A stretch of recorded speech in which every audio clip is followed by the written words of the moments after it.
What's up, people on the internet? Hope all is well. I'm gonna show you how to make a photo like this into this. Let's get to it.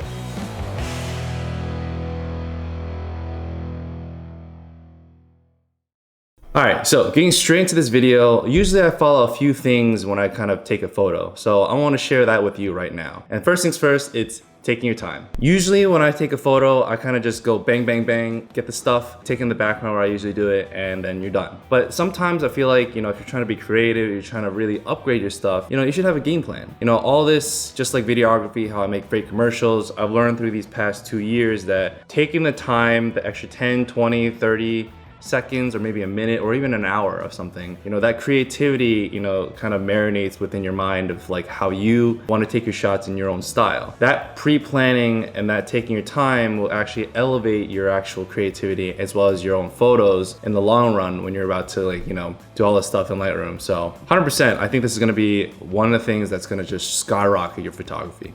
So the second tip I got for you is something real quick you can apply a matter of seconds in your photos, and it's called through and through. Now that literally means, take the photo and put something through something like this. You're creating something and putting something in the foreground of the photo. You're introducing this out of focus element. Depending on how well you do it, you can see all the bokeh and whatnot. But really, in my personal opinion, it really creates this framing of the photo. You're really making the viewer see the actual subject in focus. You're drawing their attention to that area, and that really makes the photo a little more immersive, a little more interesting. And personally, I just like that type of photography in itself. So, utilize your foreground. I think it just really makes the photo of your product just elevate so much more. So, through and through.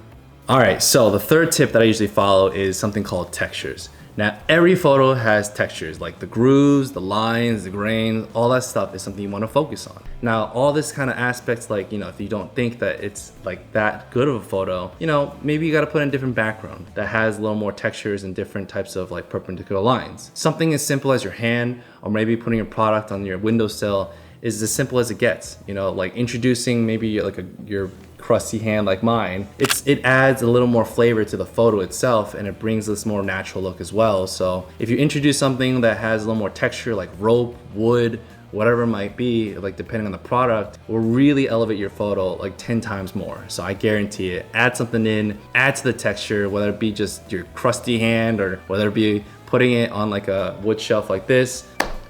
Focus on the textures.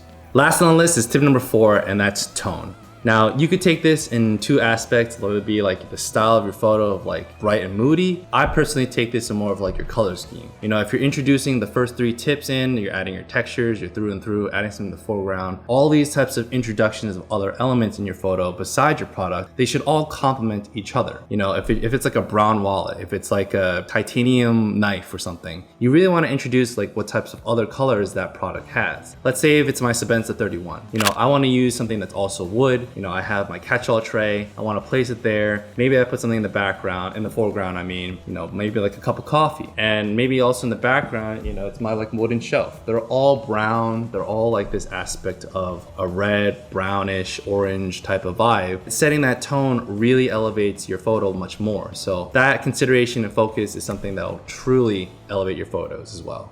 All right, people on the internet, as long as you follow those 4 tips, I guarantee your photos are gonna get so much better. Take your time, really focus on the through and throughs, focus on the tone and the textures, and your photos are just gonna be looking so nice. Hope you enjoy this type of video. Wherever you are, hope you have a blessed day, and God bless.